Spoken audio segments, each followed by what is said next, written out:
as I get closer to where he went off the road, I see a big black shape in the middle of the road walking. So I have to slam on my brakes and try to swerve myself because this thing is walking in the center of the road.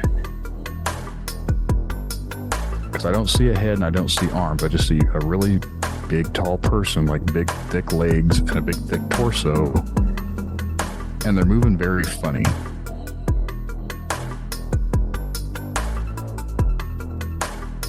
But to be honest, I wish I had have seen some of her vulnerability. I wish I'd have seen her in that space so that I would have language.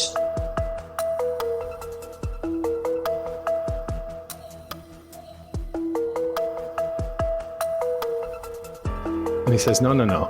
That's not why you're angry. That's why you're mad. Mad is on the surface. Mad is a surface emotion. You're angry.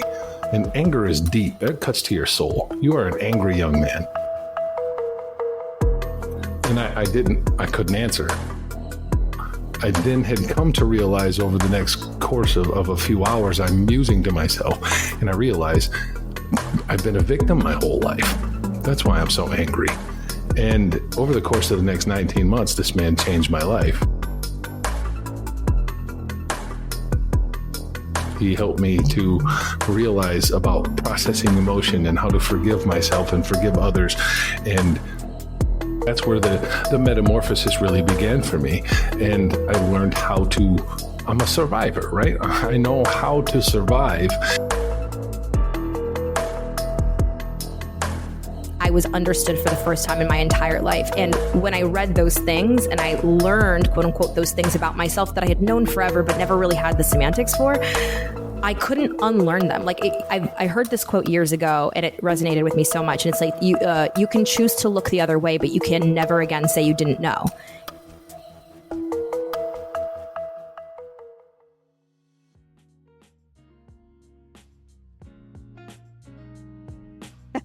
All right, good morning. Today I have JT Maxwell, all the way from Massachusetts. JT Maxwell, good morning. JT is an author of a new book called The Red Brick Road. Welcome, JT. Thank you. I appreciate it. Great to have you on. Thanks. And you are here to tell us about the kind of, I think I want to venture and say this is a dystopian reality of The Wizard of Oz. Sort of.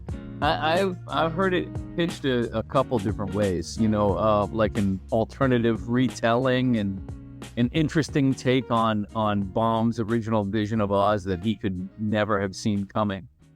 To set it up, right, it's called Red Brick Road, and it deals with everything that has to do, not everything, but the Wizard of Oz, the books themselves. In my publisher and I, Chicken House Press, we had to do a dance because the film came out in 1939. And the film, we all know, is Americana. I mean, it is, the first film that had color into it. It won Academy Awards.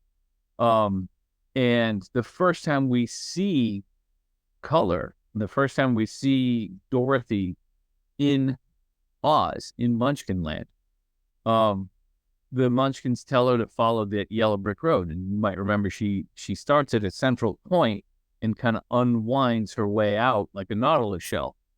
And if you look carefully, that yellow brick road is intertwined with a red brick road. And I remember back in high school, when I saw it, I had a history teacher, Mr. Kohlmeyer, and he was a big Wizard of Oz fan. And I remember asking him, where does that red brick road go? I hadn't read the books at the time, right? And he said, I don't know, somebody should write a story about it. And I put together a draft in my creative writing class, and I realized, holy crap, like this could be something. Like the creative writing teacher didn't say it was junk or anything. And then I tabled it. I had forgotten about it. And I read the Wizard of Oz by Baum since then. And it turns out there's actually several colors of brick roads in the books. Or in the book, pardon me. And red is one of them. There's also a blue and a purple. So in the movie, though, that came out in 39, there's this red brick road. And where does it go? And I thought it would be neat to have somebody from now-ish, because the book actually takes place in 2008. I suppose technically it's historical fiction, which is kind of ugly and sad and icky to say, but, you know, heck, that was 16 years ago. So it takes place in '08, and this main character, Brendan, is transported to Oz through a natural disaster, and he's pretty much told, hey, look, you can't take the yellow brick road. You know where that goes. You've seen it. You have to take the red brick road.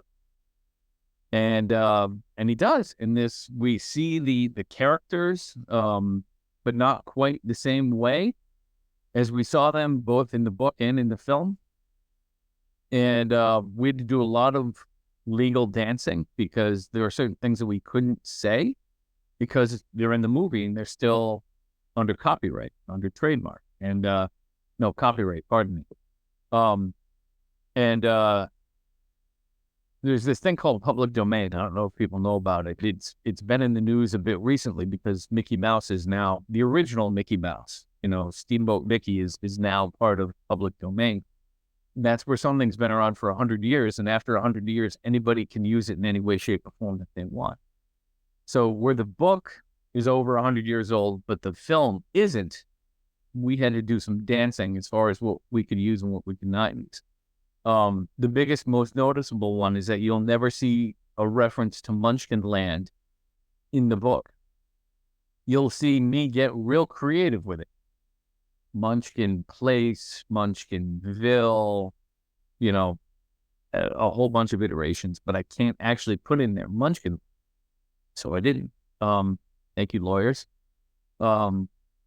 Anyway, so yeah, that's kind of the book and where it goes, and it's a journey of self-discovery, because, you know, whether or not you realize it, at the end of both the book and the film, Dorothy kind of has this realization, and my character Brendan does as well. So yeah, I don't know. I hope it's enjoyable. I hope people like it, and I hope to keep writing books. This is my first. I've got like 5 or 6 more cooking. I'm 11,000 words into my next one. I've got to sit down and get it done. Nice. Yeah, thanks for sharing that. Oh, sure. So, you had the idea for this book back in high school. Yeah. And I think that's really interesting because I think a lot of people, and kudos to the creative writing class and the high school English teacher that gave you a little boost. That's great. And yeah, I'll tell you right now, I can never thank those people enough. Between my history teacher, Mr. Kohlmeyer, my English teacher, Mr. Gevermont, that guy was incredible. My creative writing teacher, Sister Jackie, she was wonderful. Like I mean, they were wonderful people to have in my life at that time to, I don't know, kind of get that in my head that, you know what, I can do this. I can write. I am creative. I can do that. Because I didn't touch it at, you know, once I left high school and I went to college, I was young, man. I was a 17-year-old freshman in college, and I was in Boston, and away we go. And to make a long story short one, I didn't actually start writing Red Brick Road until 2007, when my youngest son was born, and it would be, you know, 2, 3 in the morning, and I'd be up with him, you know, changing a diaper, whatever, and I couldn't get back to sleep. So I thought, you know what, this is a good time. So I just started typing away, and I did that off and on from 7 until 2011, when life just got too hectic. I was still working in finance at the time. It was a Charlie Foxtrot of an industry. It kind of still is. I had another son at that point, so they were both young, you know, like 4 and 2. I was trying to work full time. I was just like, you know what? I'm going to ice this. I'll come back to it at some point in time. I don't know when that's going to be. And so there it sat, as a Word doc in my computer for 9 years, and then in March of 2020, we all got sent home. And that's when I thought, you know what, I'm going to pick this up and finish it. And it was grueling because we also, quite by accident, moved at the same time. In June of 20, we closed. We didn't mean to, but my younger son is like an old house aficionado, and there was this old house that came up for sale half a mile from where we lived. We had no intention of buying it. There was a pandemic, but we were like, let's throw in. Let's see what happens. And they took our offer, and now here we are in this, big, beautiful house. And so I finished writing that summer. I ended up with this Goliath of 86,000 words, and I knew it was too much. So I started editing the hell out of it. I took out entire characters. I took out entire chapters.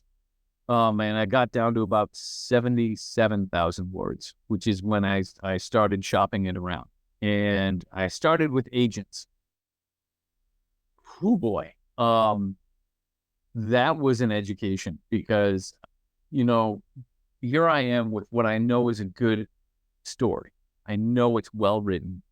It needs some cleaning up, but I mean, you never ever done editing, right? Like I'll even thumb through it now and be like, oh, I could move that around. But so I started looking for agents, and I didn't hear back from one of them.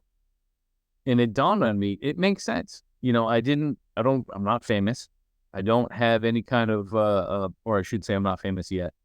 I don't have any kind of English pedigree. I didn't go to a big writing school. Who am I? Like, I've got. And not everyone is Tolkien. I mean, there you go. Precisely.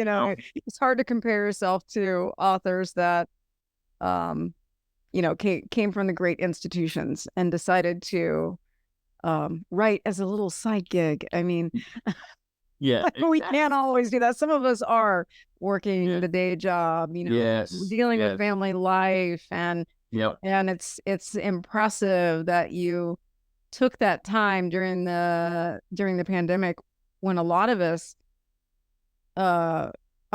introverts rejoiced during that time. I loved it. I was like, you mean I don't have to talk to anyone? I love this. I live in the pandemic permanently. It's great. That's awesome. So I think the extroverts are the ones that suffered during the pandemic.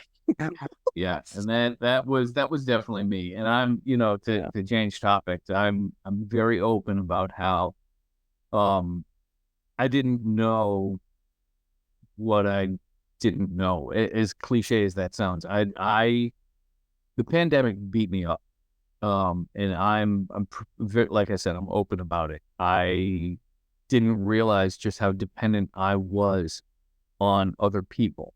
I didn't realize how much of a social creature I was.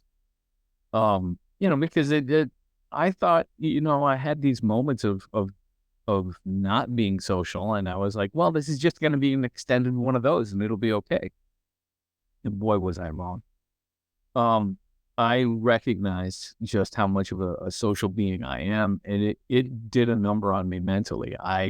Once things that cleared and the dust settled, I started going to therapy, and just started to work through really who I was, because at the time, right, like I got out of finance and became a teacher.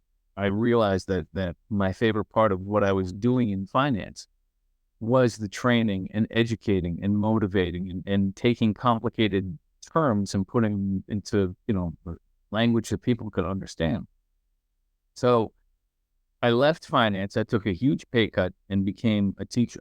And I taught math for a few years, and now I teach business. And so here I am as a business teacher, and now I'm also an author, because I see now, with the help of therapy, that I am I'm a natural storyteller. It is, gift sounds so, I don't know. Yeah, I'm always reluctant to use the term gift because in my mind, a gift is something that you're handed, right? And this is something that I've been working at. And I know I'm good at it because I've been doing it for so long. I've heard more than precisely. Yeah, exactly. Yeah. And I've heard, and I'm sure you have too, that if you can do one thing and you end up doing it for 10,000 hours, you become an expert at it, right? And I'm not at a point where I'm an expert writer, but I know that I've been telling stories my whole life. You know, I'm 48 years old. I've got ideas for other books that I need the time to sit down and pound out. But to circle back to it though, it was this therapy that got me to realize that I'm a good teacher because I'm a good storyteller. I can do that, right? And I'm not the best teacher, but I also know I'm not the worst. Where I teach business elective classes, I know students want to come see me because the beauty of teaching business at a high school is that it has direct real world implications. I mean, like one for one, like there's no math involved. It's that simple. It's, you want to learn about marketing, you can go out, we'll talk about marketing and how important that is. I mean, especially with trying to do this, right? Another class I taught is entrepreneurship. And over this past year, during the second semester, when this book was being published, I brought my students along with me so that they could see this journey that I was on with Red Brick Road and trying to get it out there and trying to get it published and trying to market it and on and on and on. Business is the number one declared major at colleges. It has been for over 30 years, but there are so many places that do not teach it. They don't talk to students about the value of money and how it works and what taxes are and why they're important. And don't get me wrong, I recognize that information is only good if the person receiving it wants it. And there are a lot of people that end up, we see this at high schools all the time. There are students who end up taking a class, not because they want to, but because they were put there. And, I recognize that especially now post-COVID, man, like people's journeys are all different, especially as teenagers. There are some that are further along than others. There are some that are behind others, and it's all okay. But where we've got an opportunity to put people in seats to learn about the real world, those people should want the information. You know what I mean? Like it's classes that I wish I didn't have to grade, as weird as that sounds, because the grade should happen outside of school. Like I had one student in my entrepreneurship class want to start his own landscaping company. And I showed him this article that was in Mass Live, about a 17-year-old out in Western Massachusetts who had started his own landscaping company during the pandemic. And here we are 4 years later, and this kid's got 2 heavy-duty trucks. He's got one of those massive ride-on lawnmower type things. He's got, industrial weed whackers. He's got trailers. He's got like 4 full-time people working for him. Monica, this kid is 17. I mean, you can do this. It's phenomenal. And the thing is that you have to have that awareness. You have to have that wherewithal. You know what I mean? In order to want to do what you want to do. And sometimes that comes later for people. Sometimes it comes earlier. I've known I was always a good storyteller, but I didn't recognize that it could be something that, I don't know, like I would really, really enjoy. I've always pictured myself as being an author. I just never knew for what, and things are all starting to make sense now. again, I tell my students, like my wife, for example, at age 9, she knew she was going to be a scientist. Guess what she is? She's a scientist, right? Like some people just Yeah. know. Mhm. Whereas, you know, when I was 9, I was going to go play first base for the Red Sox. Didn't pan out too well. You know what I mean? Like, yeah, it's funny. So It's interesting to see the journeys that people go on to get to where they want, and the things that interject in their lives to realign them to what their true path is. yes, And so I'm always fascinated with the twists and turns. Have you ever seen that meme? And it's like, it's kind of an old thing where it says journey isn't like the straight graph, and then it's got this squiggly line like all over the top of the perfect angle. Said this is what success really looks like. yes, yes. Oh my God, yes. It doesn't look like, you know, we, especially like, I could see that as being really important when you're teaching like a business class or something to kids, like showing something like that. It's like the journey is never always 100% clear and perfect and direct. Sometimes you have to have faith and trust and keep this mission or goal or whatever it is in mind, and trust that the universe will get you there. And as you are making these twists and turns, you're actually gathering, they're not setbacks. No. Yeah, they might be challenging. However, there can also be points in your life that are giving you the information and the skills that you need to get to there that you didn't know about Yes, when you first thought about what you wanted to do. absolutely. You know, it's funny. I'm at a point now where I try to tell the students that it's okay to fail as long as you're willing to learn from it. If the failure meant nothing to you, then why did you even undertake it in the first place? It's okay. And I don't know if it's a generational thing or what, but I'm seeing at the high school that, and it's not just my high school, there are legions of teenagers who are absolutely afraid to fail.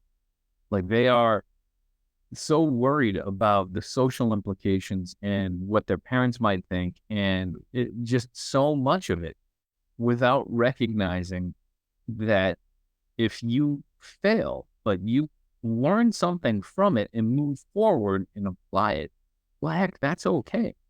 I mean, I'll tell you right now, like, you know, I was talking earlier about getting this thing published, and not one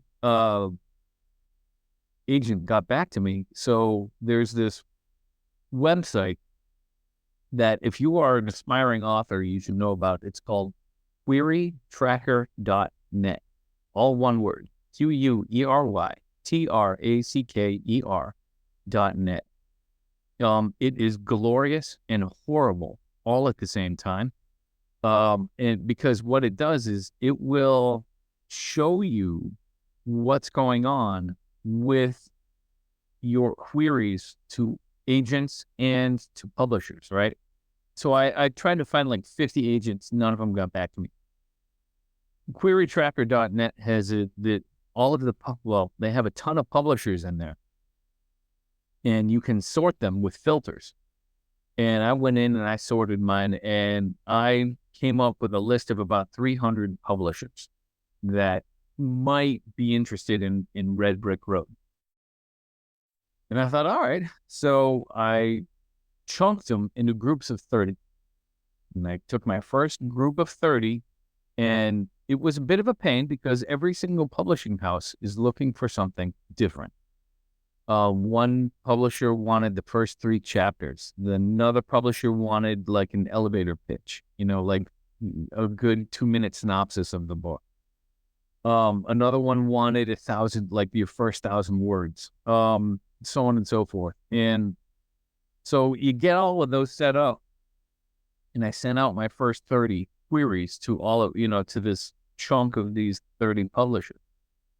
And within 48 hours, 4 of them got back to me. And I was just completely floored that, oh my God, 4 of them, like, they got back to me. And they all said the same thing, which I think is probably going to be an industry thing. They all said, stop sending this around. Give me 30 days to read, the whole thing. Send me the entire manuscript. And I thought, all right, cool. So sent out the entire manuscript to all 4 places. And within 30 days, like 3 of them got back to me within 24 hours of each other. And all 3 said the same thing. They said, this is not going to be for us, but this will be for somebody. And that 4th one was Chicken House Press. And they were like, yep, you know what? If you have not signed on with anybody, let's do this. And I was just completely floored by that, because there's something about persistence, and there's something about that stick-to-itiveness. You know what I mean? There's no substitute for persistence. None. There's not an app you can download. There's not a tweet you can send, or, oh wait, do they still call tweets? Do we I don't know. I don't know how it works.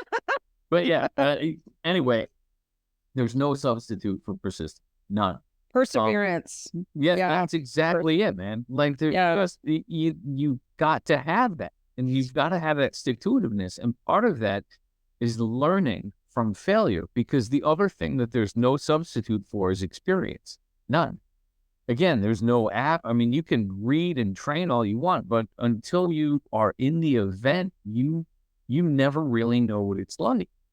So between the experience and persistence, I knew I had something good here. And I am also, again, this side of COVID, I've had COVID twice. The second iteration of COVID actually did a strange number on me. This past September, I got it for my second time. This will make sense in a minute, I promise. So I ended up with it in September, October of 23 for my second bout. And I ended up not losing taste, but actually my taste changed a little bit, and stuff that I used to not like, I now do like. For example, eggplant, I used to find detestable, and now, like, baba ganoush is delicious. I had no idea. Like, legit, man. I had no idea. That's so funny. I've had COVID quite a few times myself. And it's not fun. And I'm vaccinated. And the thing that I don't like about it is it's not really, for me, it really wasn't that big of a deal. It's just like an annoying cold. However, the thing that is really bad about it is for weeks and weeks afterward, it kills your motivation. And I call it COVID brain. It's like you can't do the things that you want to do, and you just don't care. It's the strangest side effect I've ever had. So, and I know that some people have it worse than others, and so I don't want to minimize that. However, for me, it's just like, it's a lifestyle killer. Yeah. And that is the other piece of it. And, why therapy is helping. It's because exactly what you just said. My memory actually ended up being kind of short-circuited, and I'm actually in the middle of trying to figure out all of that. I had a neuropsych exam a couple weeks ago. I don't know if anybody listening has ever had a neuropsych exam. It's tedious. It's like 4 hours of algebra 2. It's just tedious. You just you've got a ton of questions that you've got to answer, and all these different things to test, what's going on in your brain. Don't get me wrong, it's fascinating, but it's tedious. So I'm waiting on the results of that. And I had a sleep study done and blood work, and we're trying to figure this out. And right now, best guess is that this weird memory thing that I have going on is long COVID.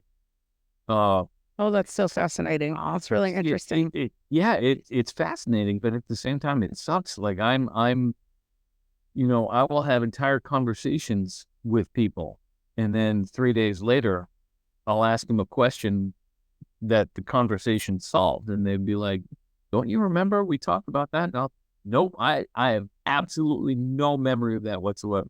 Yeah, it's Interesting. fascinating. Mm-hmm.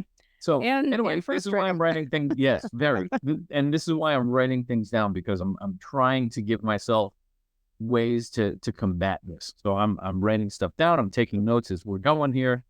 So yeah, that, as you could probably tell, that was another tangent on a tangent on a tangent, which is what I tend to do. Are there any questions? There will be a quiz. I love it. Such a teacher. And we're moving on. Yeah, so I'm interested in about the history of the Wizard of Oz. Now we all remember the movie. Well, maybe not all of us, but the movie, and it was released in 1939. And you mentioned that it was written around 1900-ish. I'm not sure. By L. Frank Baum. Yep. Legit classic. There have been so many. I don't want to call them conspiracy theories, but for a while I remember a bunch of YouTube videos going like, "Oh, did you see this part of the Wizard of Oz?" There's this whole pop culture, I think might be a nice way of saying it, around the Wizard of Oz movie.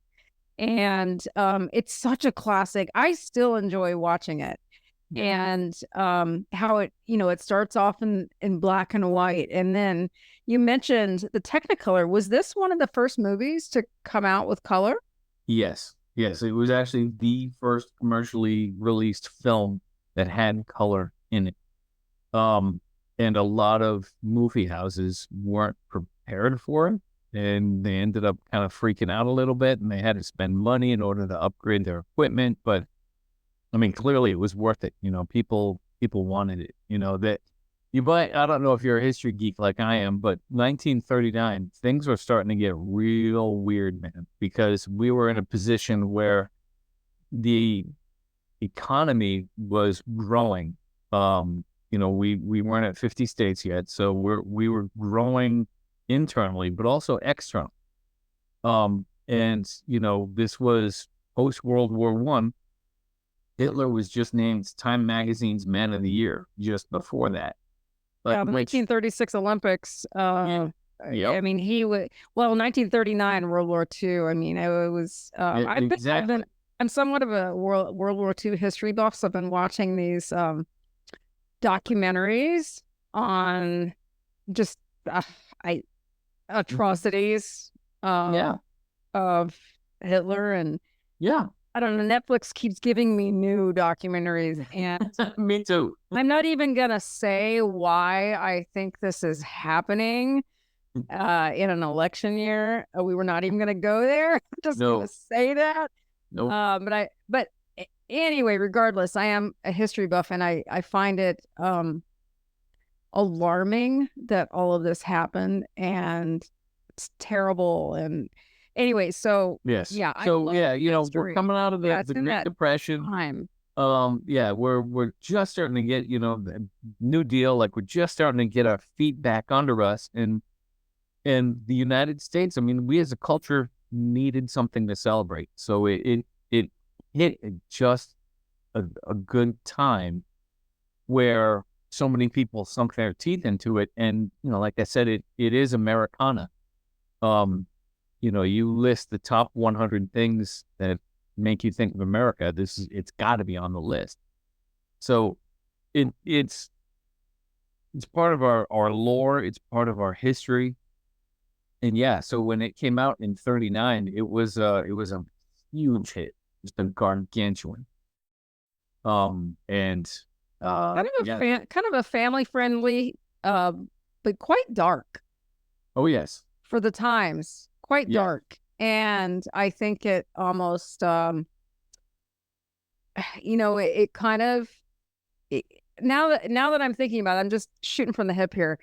In my recent journey down World War II history, I'm almost wondering if there weren't a lot of wartime themes that I hadn't thought about before. And oh boy, it'd be interesting to look into that. You might be onto something. That was yeah. popular. You might Interesting. remember the cartoons from back then. They were They're they yeah. were all politicized, even though they weren't openly politicized. I'm gonna date myself, and I remember those cartoons in the 1970s still playing on Saturday morning cartoons. Yeah. They would throw in those wartime cartoons. I think they probably just had them as reruns, and they would come like after the main cartoons, and they would throw them in like around 11 o'clock or whatever, and they'd throw in the or they'd come on like super early at like 7 a.m.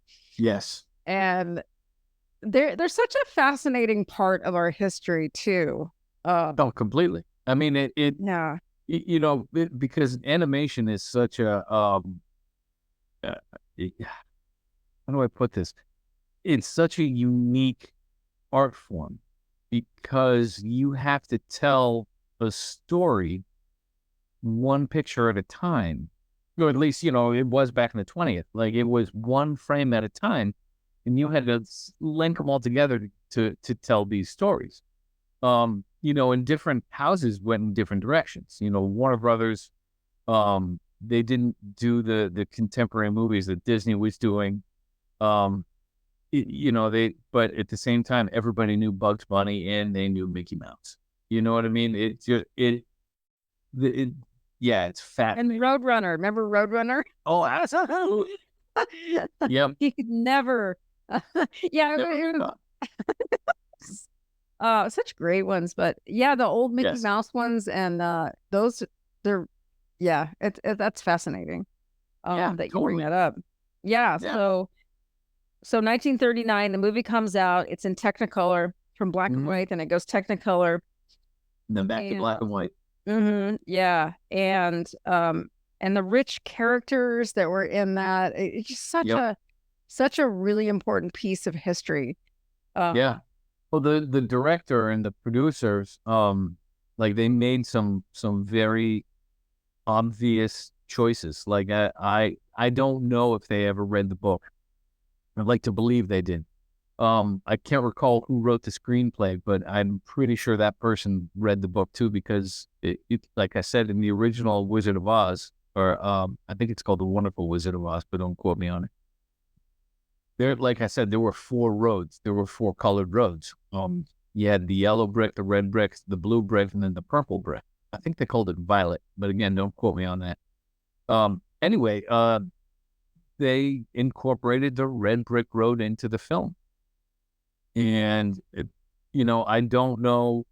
I would have loved to have been in on the production, the pre-production and the set design when they decided to go with red. Because if you look at the scene in Munchkin Land, the houses, they're all pretty plain, but all of the Munchkins are dressed in these colors that are just over the top, one over another. Each one is more colorful than the next. It's crazy. And that red road really stands out. It does. It pops. So I wonder if they chose that, because it's a primary color along with yellow, or I don't know. I just, like I said, I would have loved to have been in on those conversations. Yeah. I love that behind the scenes stuff. Do they show any of the other colors of the roads anywhere in the movie, or just the red one? Not that I've ever noticed. Mm-hmm. And don't get me wrong, they may, but I've never noticed it. Right. And so you remember seeing this when you were in high school, you got the idea for this, and your question was, where does that red brick road go? Yeah. And I always wondered. Yeah. Mm-hmm. And they solve it technically in the movie. If you watch enough and if you see just the right frame at just the right time, it looks like he goes to the mayor's house. But let's be honest, that's not really, I don't know. That's kind of boring. There you go. Yeah, I couldn't think of the right term. Thank you. That's exactly it. It's kind of boring. It just goes to the mayor's house. Yeah, what good is that? So, and he was an interesting character. Yeah. Yes, exactly. And so much pop culture came from that. I'll take you behind the curtain. And yes. Yeah, and well, the thing is too with like the mayor, the mayor of Munchkin Land ends up. I'm sorry, I can't say Munchkin Land. The mayor of Munchkin Place ends up in my book as well. Yeah, and it's interesting too. But I did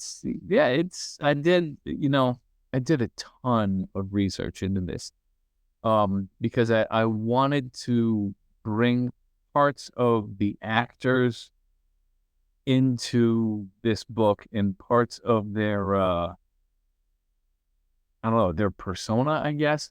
I've never met them. I've never tried to interview them. I'm pretty sure they're all dead now. But I didn't want to reach out to families or anything like that. I tried to glean and take like the creative, I don't know what you call it, like Creative license to just kind that's of the term. Thank you. expand on what you knew, kind of give it a little bit of life to it. Yes. Yeah, exactly. Interesting. Yeah. But yeah, it's been a heck of a journey. I mean, the universe is a wacky place, man. And it's to be a teacher coming from finance, teaching business. Everybody thinks I'm an English teacher when I tell them I'm a teacher. No, actually I teach business, but I'm a hell of a storyteller. And that's it's kind of where we are now. I would, in an ideal world, I would love to sell many hundreds of thousands of these so that I wouldn't have to keep teaching and that I could go and just write for the rest of my life. That would be the best, man. That would be the best. So yeah, if anybody's watching or listening who may be an executive with, I don't know, maybe NBC Universal or Netflix or something like that, this could easily be a movie or, 6-7 part series. Oh, definitely. Oh, I could. Oh, and you heard it right here on the Verbal Echo first. So if you could give either one of your students or anyone who's interested in writing a book, as opposed, if we compare self-publishing versus using a publisher, what advice could you give? Oh boy. Okay. So since I'm a business teacher, I got to approach this from the two business tracks, right? Because we're talking about two different revenue streams for the author. Okay. On one hand, if you're going to self-publish, this means that everything is going to be on you for not only the initial costs, but also like all of the marketing as well, right? So you are on the hook for having somebody edit this. I mean, you could be good, don't get me wrong, but you will probably pay $3,000 to $8,000, depending on the length of what you have going on, to have somebody edit this. I had it priced out when I was originally doing it, and somebody said, yeah, I'll edit your book for $6,000. So editors are not cheap, okay? And many publishing houses have that ability, okay? So that's that chunk that you're out. And then there's the cover design and all that. You've got to think about what that's got to look like. That's probably going to be mostly all on you. Don't get me wrong, you can get creative. Side note, I'll talk about it in a minute, but this for cover art actually was an idea that I had that I gave to one of my students. And I said, look, I'm not creative this way. I'm not artistic like that. But my student, Charlie, is, very, very creative.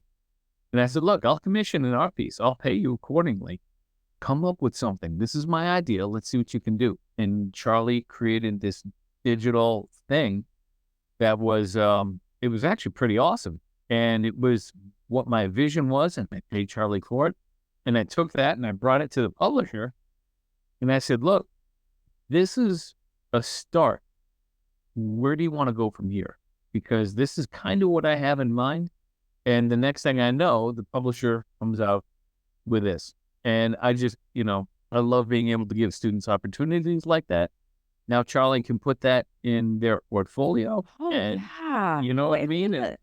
What a great boost to young Charlie to have that on your resume. Like, oh, I'm published. I'm a published illustrator at 17 or whatever. However, exactly. that's amazing. Yeah, what an opportunity. That's real business teaching. Yes, that's what I'm saying. Absolutely. So anyway, if you're self-publishing, you know, all of this costs, you have to put out on, you know, like immediately, right? Then once you've got the actual proof and you have the book and you know how much it, you know, then you got to find somebody who's going to create it. I know Amazon's got a branch, KDP, Kindle Direct Publishing, like they can do that to self-publish, and that each copy will come at a cost. So you then have to price it not only in the market with everything else, but at a point where you're going to be making X amount of dollars per book. So then you've got to sit down and do the math. Okay, what am I, you know, I have to spend money on advertising because you got to spend money to make money. I got to spend money on advertising. Like, how much more am I going to spend? Is it going to be banners? Is it going to be bookmarks? Is, you know, am I going to be paying people to review this? What am I going to do? You know, so many other moving parts there that you have to put the money out up front. However, once you know how much you're making per book and you can get that book out and into places, I mean, all of it is yours. You have no publishing house to take a piece of that. It's all revenue, all 100% for you. So it's a lot of work that's on you, right? I decided to try to find a publishing company instead. And, you know, we talk about persistence. That's what it is. It's a numbers game. There are so many publishers out there, and, you know, they run the gamut as far as what they will publish. So whatever you've written, as long as it's halfway decent, is I don't know, as cheap as that sounds, if you've got something, there's a publishing house for you out there. It's just going to take time in order to find it, right? And you have a list of 300. And it's interesting. It was narrowed down to right. And you narrowed it down just kind of randomly. You said, okay, a group of 30. And then, because how hard was it really as far as time to submit to 30? You know, I'm sure there was a little copying and pasting involved. So you submit to the first 30. And then you got 4, what was it? You said 4 back. I had 4 responses within 48 hours. 25% of those. So that's pretty good odds. I'm fortunate. I mean, yes, it is. And please don't get me wrong. It is pretty good odds, but at the same time, I recognize I'm fortunate. I'm kind of lucky. I have, you know, when I found Chicken House Press, they are a small indie publisher outside of Toronto. And in fact, they were just named the best indie publisher and best indie Canadian publisher, which I think is pretty damn cool. Chicken House Press. Yeah. Well, and you know what they say, how do you eat an elephant? One bite at a time. Yes, precisely. Yep. You know, so I think that's kind of what you did is all right, I can't submit to 300 right now this week. However, I can take 10% of that and just focus on that. Yeah. Chunk it down. Exactly. And so, you know, when I chose to find a publisher, I knew that there'd be a contract involved. I knew that they would end up with a piece of the sales, obviously. I knew that however, they would be taking care of the editing. I don't get me wrong. Chicken House was awesome where they allowed me a lot of creative freedom. It was a partnership more than it was a dictatorship, which I love. I worked directly with the owner, and she and I would go back and forth about some things. It was fantastic. Alana and Chicken House, I can't speak highly enough of them because they didn't take anything away from this book that I wasn't okay with. Does that make sense? Like when we were going through the whole process of editing, things that were removed in order to make it a better book, I understood.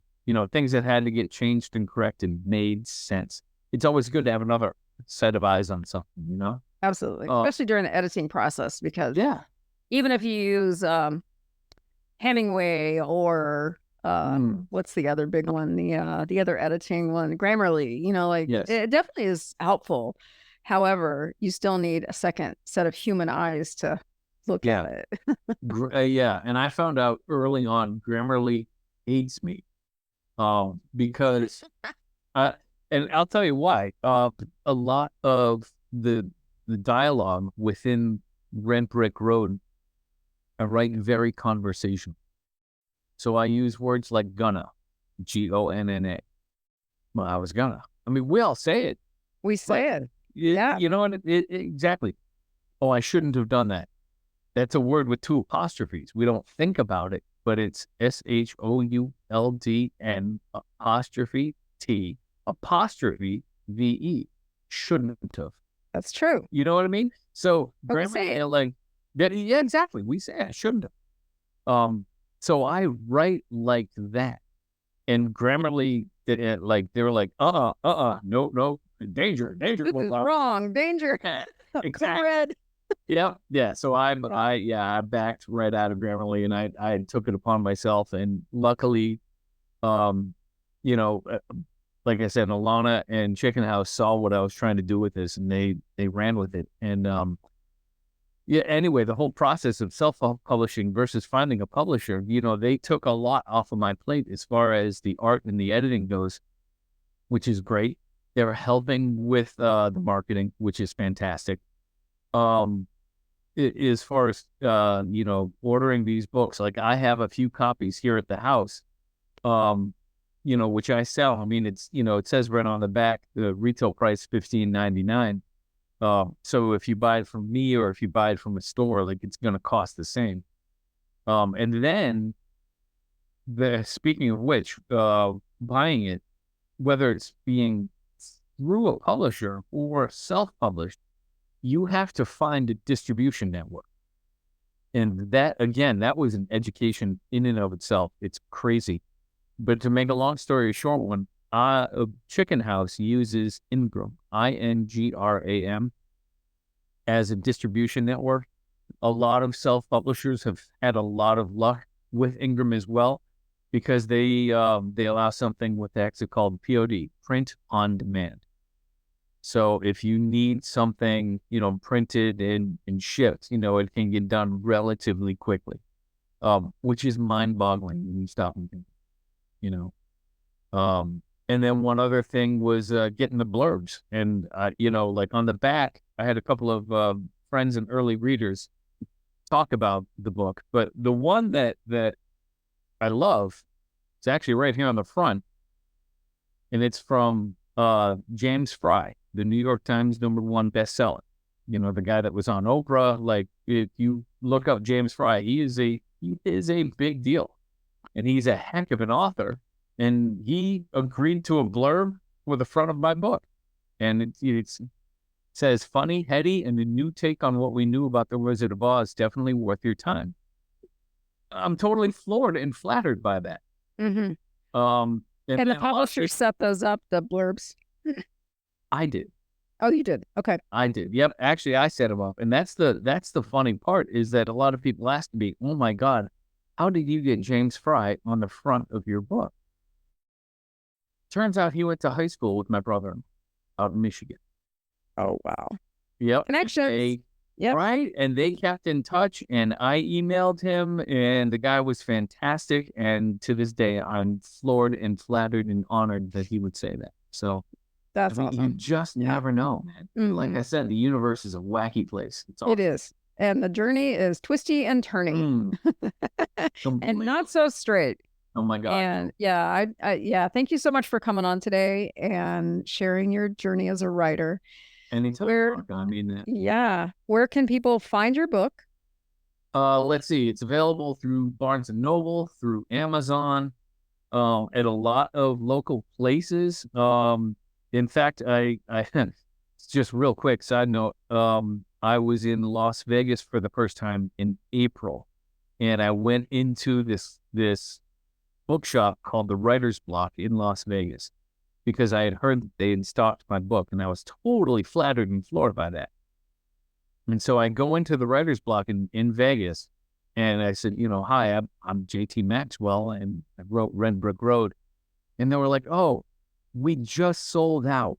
We're going to have to order more because, I figured I'd signed a couple for them.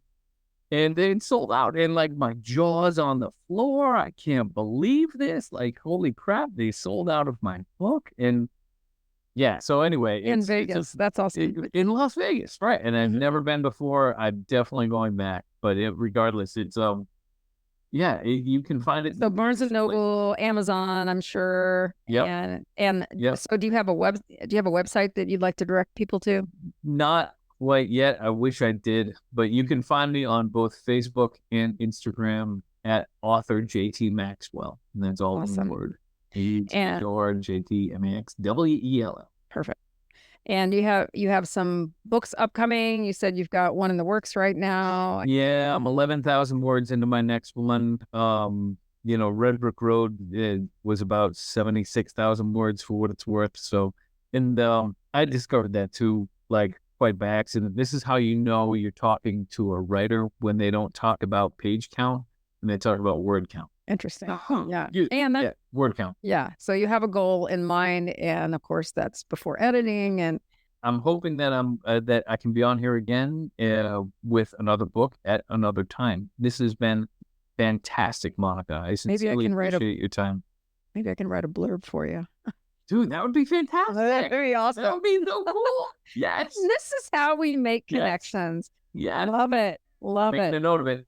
The value of community cannot be underestimated. It's a beautiful thing. Yeah.